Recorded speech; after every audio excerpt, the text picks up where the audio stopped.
Hello everyone, this is PHTV4 in Palos Heights. I'm Sue Jankowski. Welcome to Meet with Moraine. This is a show we do every single month, and we hope that you watch and find out all about Moraine Valley Community College right here in Palos Hills, right next to Palos Heights, Hickory Hills. It's very close by, and I know that hopefully you've been over on their campus. We talk about it a lot because the campus is lovely, and the people that we meet from Moraine Valley Community College have been just terrific and helpful. And we've got a really interesting person here today with us, and that is Nick Shizas. Nick, thanks for being with us here today. Thanks for inviting me, Sue. I appreciate being on the show. Well, I'm glad. Yeah. Now, Nick is a professor of psychology, which I think all of us find psychology really interesting. So it'll be nice to talk to Nick about what does Moraine Valley do with psychology at the school. Before we get started on that, Nick, let's talk a little bit about, what brought you to Moraine Valley? Well, yeah, I've lived in the southwest suburbs all my life, and so I grew up here. I was raised here, and I attended Moraine Valley as a student myself when I was 18 years old. Nice. And fell in love with all my classes there. I had great professors. Fell in love with school, academics, and I ended up earning my master's degree in clinical psychology, and became a therapist. But I never lost my love for the classroom, and I wanted to share, what I knew about psychology with students, and so an opportunity arose about 20 years ago, and I applied for a part-time position in 8 p.m. to 9:15 p.m. Monday, Wednesday class that I don't think anybody wanted to teach, and I said, I'll take it. I'll do it. No, I'll do it. I wanted to start teaching. Mm-hmm. I mean, I've always loved the classroom, and I wanted to be able to give back to to the students and give my students. I figured I'd try to replicate the experience that I had when I was a student at Moraine. And that's how I ended up at Moraine. I wanted to apply and I wanted to exercise my skills. Yeah.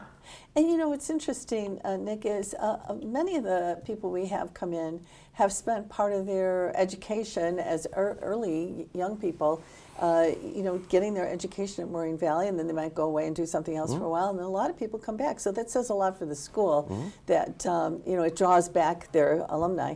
And that's a real positive thing. I guess, too, the other thing is, okay, you're in the psychology department. What drew you to want to study psychology? Oh, that's interesting. Great question. Thank you. I think I get asked that question pretty often. And I've always been interested in the differences in personalities and in people's behavior.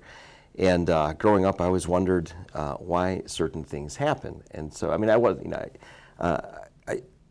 I didn't know that I was going to study this that early on, but also when I was really relatively young, I was always told that I'm a pretty good listener, and when I would become friends with somebody, I would get feedback from them. They would confide in me, and they would say, "Wow, you're a really good listener. You really understand where I'm coming from, or I feel so much better after talking to you. You should go into psychology." And I said, "Yeah, well, maybe."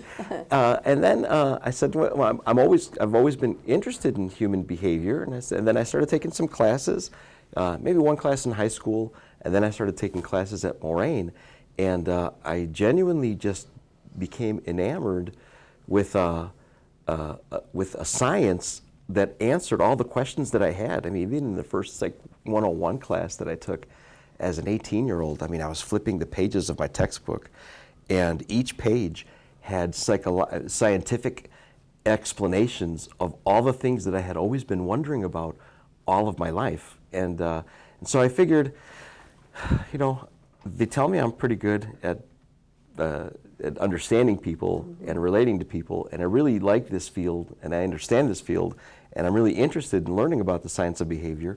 I think I might take what I know, learn about it, and maybe use it for good, help people out, make a career out of it. And I didn't know I was going to love education so much. I like treating clients, but I really love teaching. So that's why I went into the field, because I found it really interesting that there's a scientific explanation for all the things that I had always wondered about all my life. You know, you make a good case for people who kind of are wondering, what do I do? What's going to be my path, especially young people? You know, what's my path to a career that I find fulfilling and that you're going to work, but it doesn't feel like work?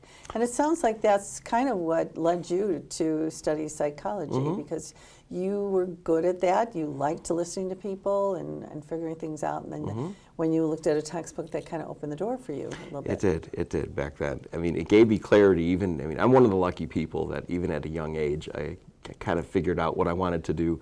And I mean, I took a lot of different classes when I was a college student at Moraine and then at UIC. But I would say psychology was the only field that I put 110% of my effort into, and it, you know, and I would be up late studying, and it just didn't feel like a waste of time. I mean, I could see like that it was helping me, and I didn't mind studying, and I liked it, and I still like it. I still love reading. And it helps others. So Yes. that, you know, that's a career that, you know, you're reaching out to other people and helping them through whatever it is they're going through, or their crisis, or just life in general. So Sure, of that's course. good. Now, I guess a lot of people a lot of students or people getting their 2-year degree at school may take psychology because it's in the list of classes to take. So would you say, like, what kind of classes would they take? They're just starting out. They're just general psychology classes. Yeah, good question, Sue. Since we're a 2-year college, and I think one of the best colleges in Illinois. Yes, of course. I know I'm biased, Well, you know, no, but because it's true. I had a great experience there, and we're a 2-year college, and so we offer the first 2-year classes, 100, 200 level classes that you would theoretically take at a big university. So I would say overall intro classes, like basic intro classes, we offer, like the largest offering is Psychology 101. That's what almost everybody takes. Like theoretically, if Moraine offered 100 classes in the psychology departments, like 70 of them would be Psych 101, because that's what students take. We offer child psychology, lifespan, psychopathology, which was once called abnormal psychology, about the mental disorders. We offer social psychology, human sexuality, theories of personality, adolescent psychology, educational psychology. Sometimes we have special topics like biopsych or environmental psychology. But I would say ultimately, like, you know, the 10 base intro classes to get kind of a basic understanding of psychology and what does it mean, and get the basic understanding. And then they fulfill a requirement of school, so they may or may not be interested in continuing with psychology classes. But if they do, then there's all kinds of other classes that you just mentioned that they could take. Do people in that 2-year program, do they tend to take another psychology? I mean, you listed so many interesting topics there. Sometimes they do. I mean, if students are majoring in psychology, they're going to take, you know, most of these classes that I've listed here. But and I would say a lot of students who take Psych 101, you know, they end up really liking the class. You know, we get a lot of feedback from students who say that it was one of their, like Psych 101 was one of their favorite classes.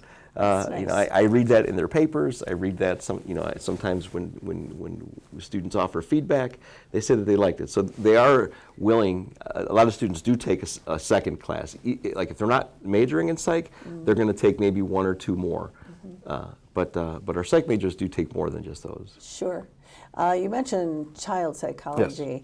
Yes. If one of the students are getting their certificate or wanting their 2-year degree in child care, like if they're wanting to do a preschool or daycare, do they go on to take that usually, or do they take that instead of the 101? I believe, so I'm not 100% on that. I believe that some students could take either 101 or 105, which is the child psychology class.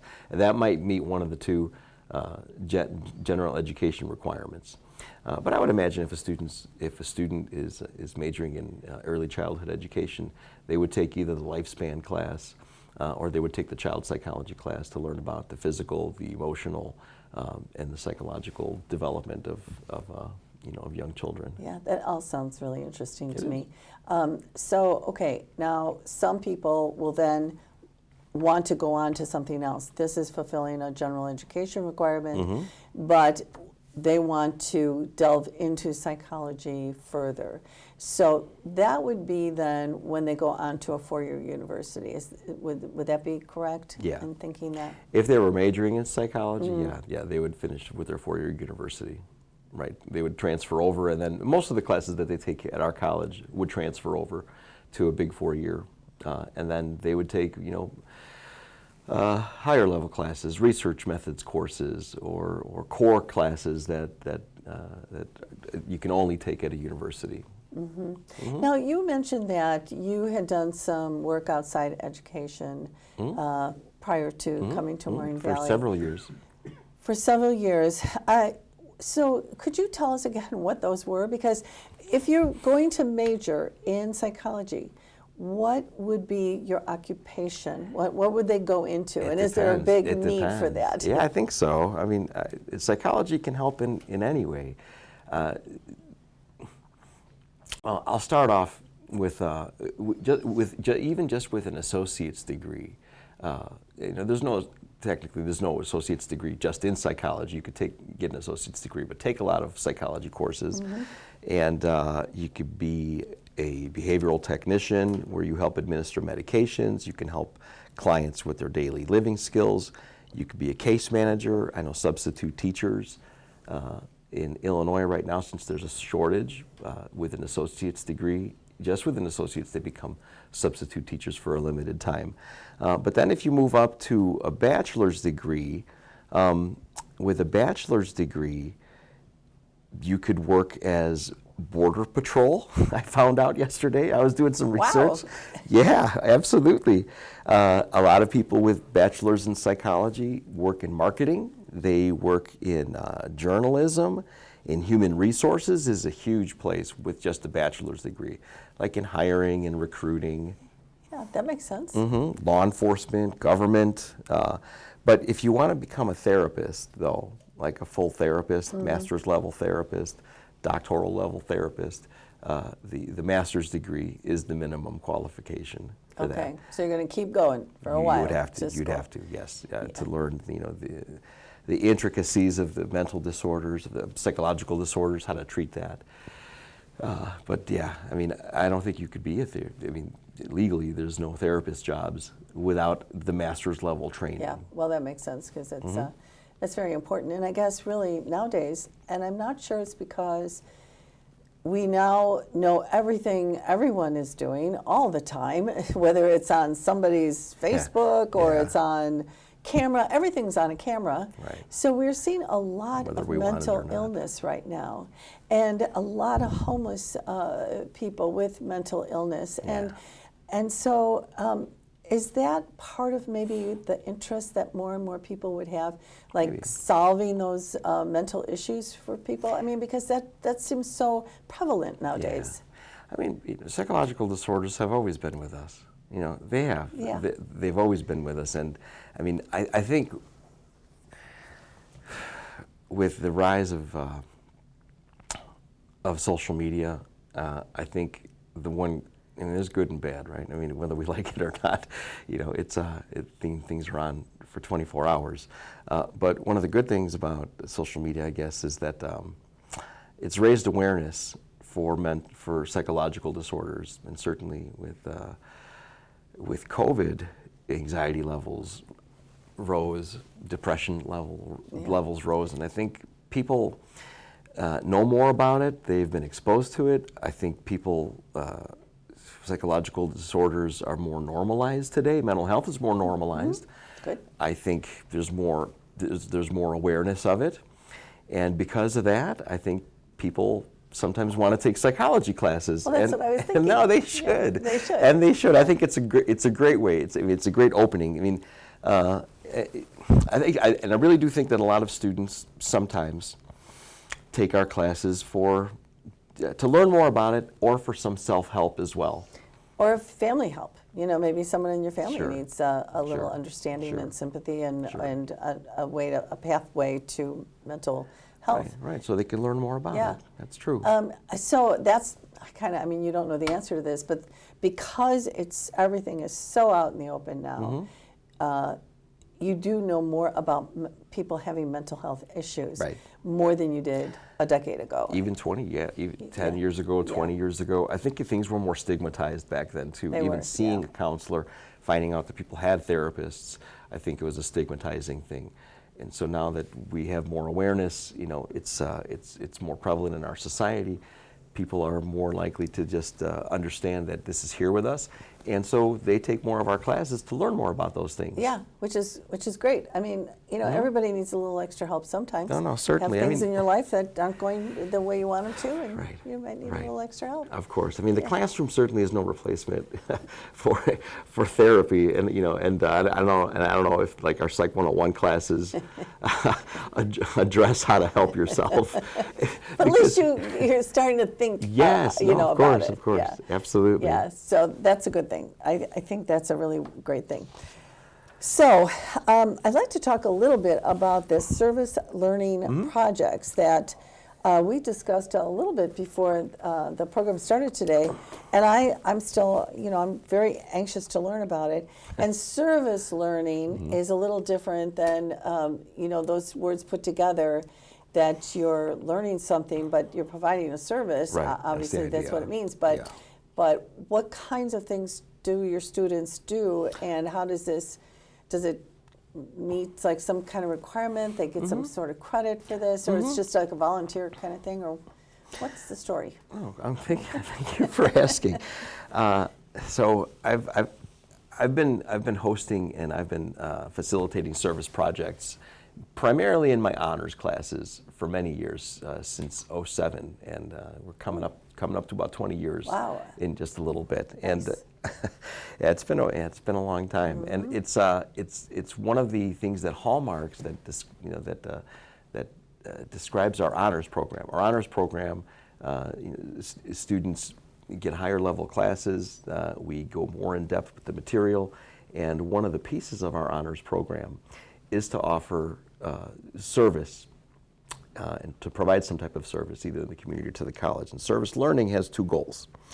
Students perform a valuable act where they learn the importance of community service and civic engagement, and at the exact same time they apply course material to that service experience. So we use it as a teaching method. And so like I said, I've only been doing those or facilitating those in my honors classes because it's one of the major goals of the honors program. And so we might complete 3 days of service somewhere in the community. And at the end of the semester, students present on their experiences, what they gained from their experiences, and a major part of their presentations is to talk about the psychological concepts that they believe they experienced in their service. So tying their service back into the course curriculum, and so they're able to give descriptions and examples of the things that they experienced. So they might say, okay, so when we learned about motivation in this class, and we learned about Abraham Maslow and the hierarchy of needs. I mean, it's one thing to read about it and to understand the 5 levels of the needs and how people fulfill those, but I think students gain a deeper understanding of the concept when they're able to experience it live.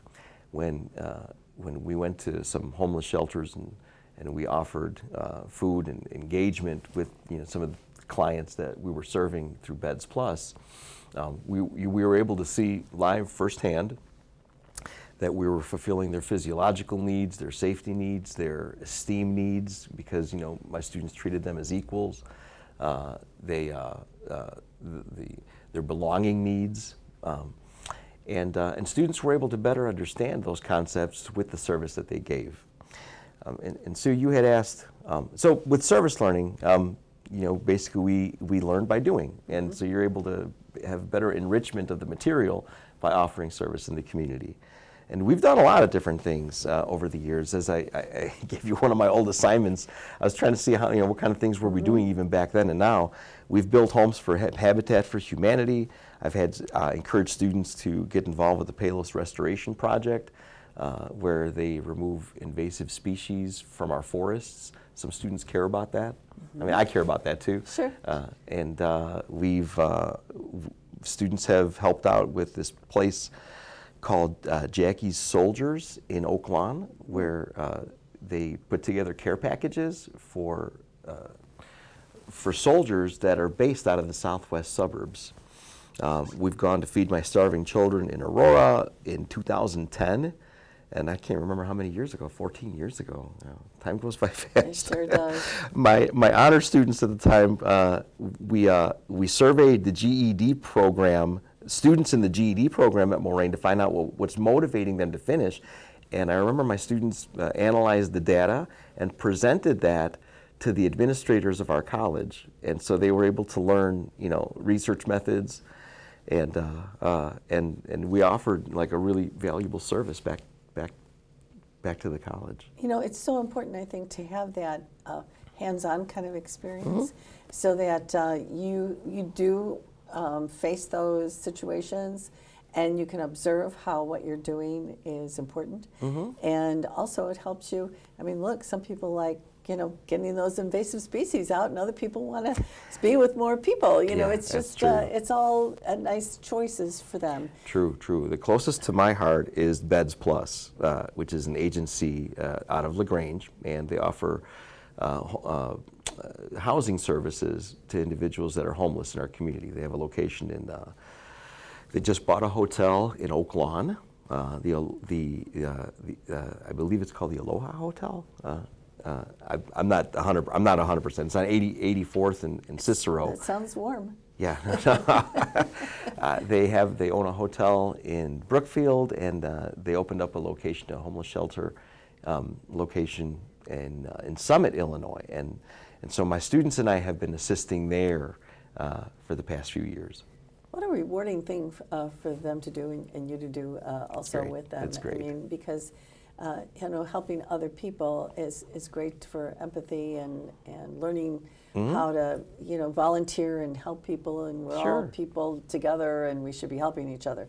And so the fact that your group is doing that is a great learning experience for them. It's kind of almost like an internship, really. Yeah, in some respects it is. In some ways, that they learn about that. So there's a lot of choices, and your honors classes are the ones who really get into this. For the most part. I mean, I've tried it. I tried it years ago with a non-honors class, and they were not as. At least this particular course was not as receptive. And not as driven. Yeah, they weren't as driven. It was an 8 o'clock in the morning class. I'll say that. That is an early hour. It's an early class, and some students, and a lot of those students in that particular course, they took an 8 o'clock in the morning class so they can get to work, and so they did not necessarily have, and they weren't expecting a service project in that class, but primarily the honor students do that. I mean, they learn about the science of behavior through doing. I think one of the biggest things about the service project is that my students gain awareness of social issues in our community that they otherwise didn't know. And that, to me, is a huge, huge take-home. When I watch their presentations, if so in the future, if this coming fall, we're going to be hosting another honors class, and so if we do presentations, I'll have you join us. So, I would love to. So you could watch some of their insights and what they gained. Yes. And they talk about, Professor, I had no idea that we had so many homeless people in the southwest suburbs. I didn't even know that we had services like that in the southwest suburbs. I mean, and any of these services that they offer, students, they're young. They maybe haven't volunteered. They go to work, they go to school, they go home, and they're not aware of the worldview of what's happening in our society. Yeah. And so I think these projects just help them, widen their lens.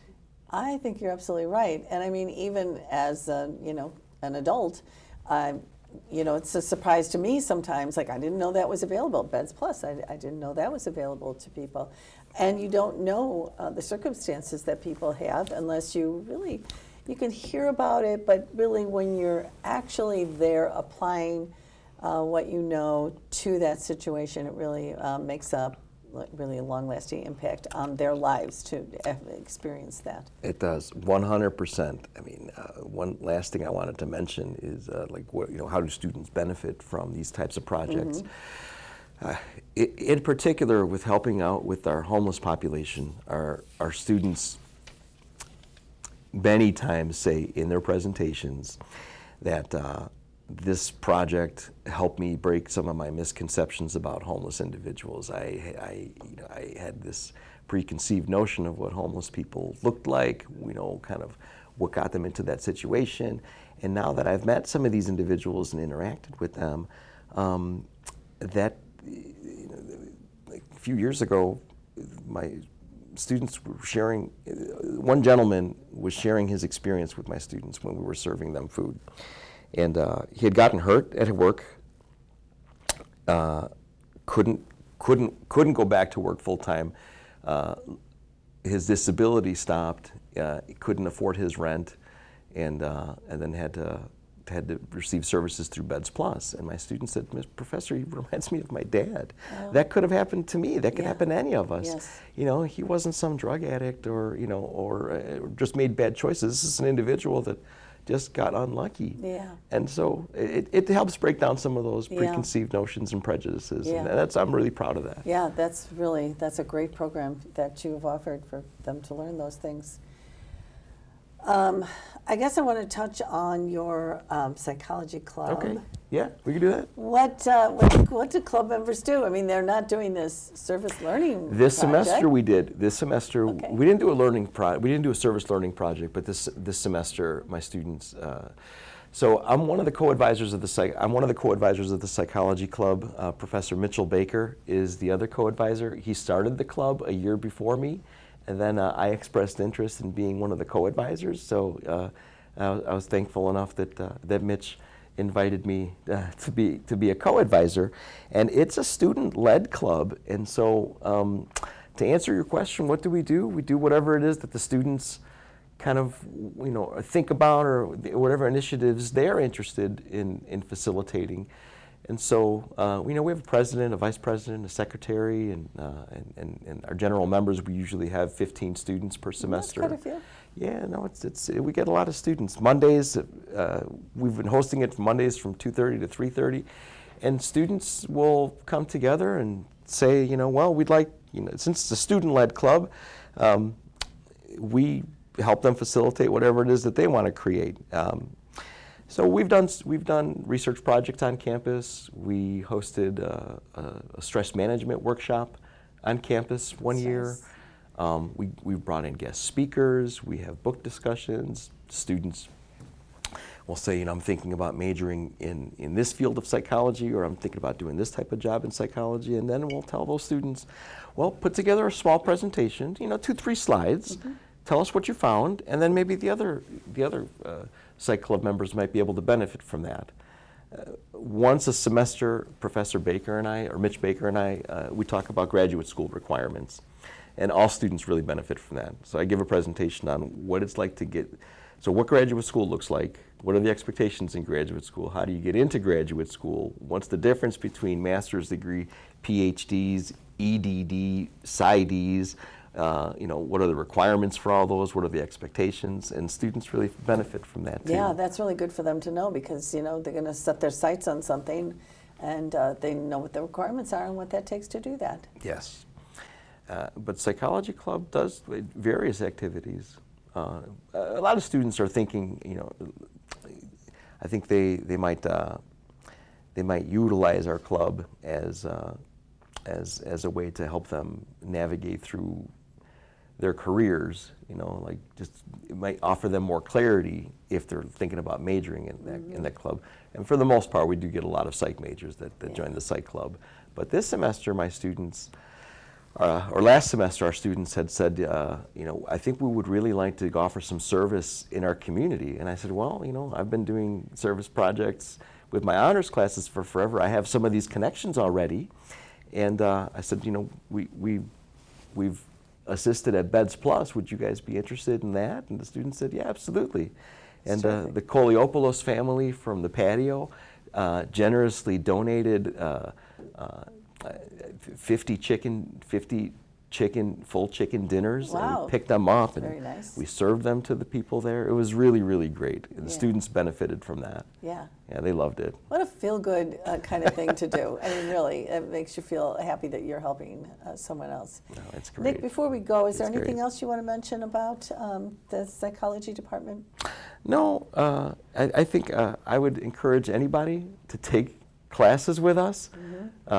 I think you'll have great experiences at our college. We have really good professors. We care about our students. One thing that the department offers every year, if anybody's interested in joining us this spring, April 23rd, we're hosting our 17th annual mental health program, where we bring in either a panel of speakers or one expert speaker to talk about a particular topic in psychology. We try to highlight and showcase different topics every year. This year we have a speaker, Dr. Keith Bjorgi, and he's going to be speaking about the nature of narcissistic personality disorder. And so That'll be fascinating. that is, it's really interesting. And we organize those and we host those and facilitate those every year, every spring. Oh, now, if someone wanted to go to that, could they just get on the Moraine Valley website, look at the Moraine Valley calendar or Yes, something, all of and then that. they could find out that? Yes. And as far as getting any psychology... And on Facebook too. Oh, Facebook, okay. As far as getting involved in any of the classes that Moraine Valley offers, when they become a student there, it's just there, right? I mean, you don't have to search for it. It's in your basic requirements if that's what you choose to take. Yeah, absolutely. So they can easily do that. Yeah, and I think they would be I think it would suit them well I to know take that- I classes know. with us. They'll end up really liking our classes. Like, everybody has a really, really great time in our psychology courses. I'm sure. They benefit and they have fun. Yeah, exactly. Well, I think everybody wants to know something about how does your mind work and all of that. So I think that would be very fascinating. I hope that you find that fascinating too. And if you have yourself or someone you know who's going to be starting at Moraine Valley Community College, I mean, really, it's not too soon to start looking into that and getting signed up and Sure. all. I mean, it's really January, February right now, but the classes start right away. If you're starting in the fall semester, you need to be getting going, I think. True, and we do have 8-week courses too that are going to be starting in March. Oh. I'm not 100% sure on all the psychology classes that we're offering, but the college offers 8-week classes that start for any late starters, and we would love to have you at our college. Please sign up, and we'd love to see you. Yep. Sounds good. Thanks for being with us today, Thanks, Sue. Nick. I learned a lot appreciate today. it. Thank I you. appreciate you having me. And thanks for watching us. We'll see you next time on Meet with Moraine. Bye now.